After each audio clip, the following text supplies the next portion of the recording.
वही बात है, जो डर गया अब जो मर गया। तो डरना नहीं है, हमें बोलना है, हमें इस देश को सही मायने में एक लोकतंत्र बनाना है। जिंदाबाद जिंदाबाद, जय जय जय जय जय भीम।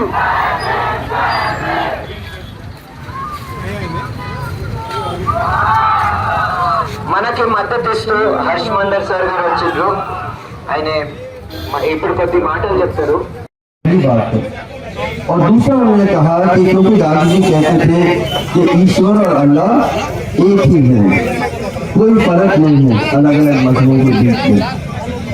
तो हम और उसी आधार पे बाबा साहब ने संविधान हम सबको दिया। दुनिया के सबसे खूबसूरत संविधान में हमारी प्रधान राजीनामा చేయాలి।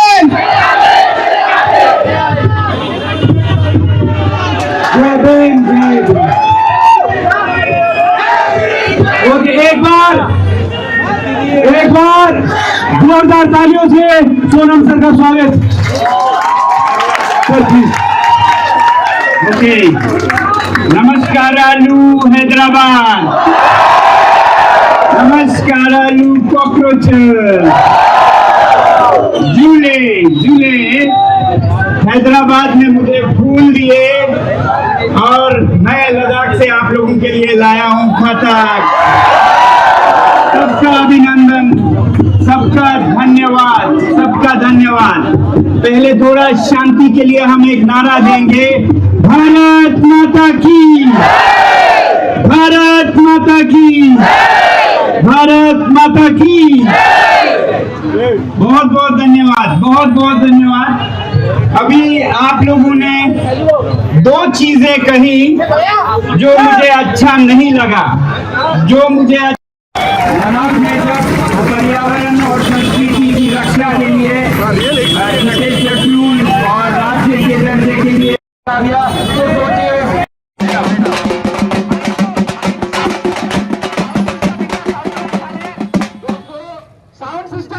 और एक दिन ऐसा हुआ कि उन्होंने लंच किया, लंच करके माँ बाप सोने चले गए, आकांक्षा अपने कमरे में गई और उन्होंने देखा कि उनकी बेटी अब उनके साथ नहीं है। दूसरा केस आप देखिए प्रदीप कुमार का, प्रदीप मेघवाल जो राजस्थान से थे।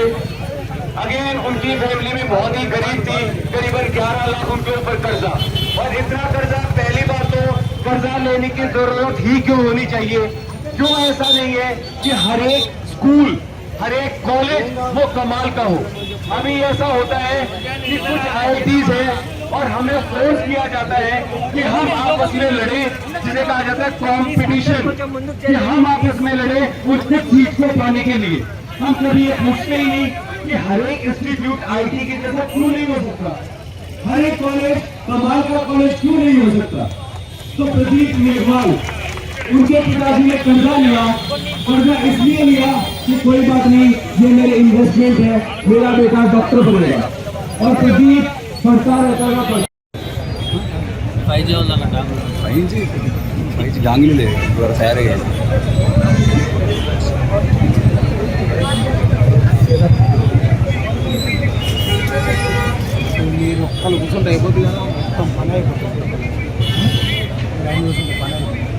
और यही ट्रेजेडी हमने इससे पहले हैदराबाद में भी देखी है कि एक लड़का जिसे भारत का नाम रोशन करना था, रोहित वेमुला, लेकिन वो भी एजुकेशन सिस्टम की वजह से तो उसे जाना पड़ा।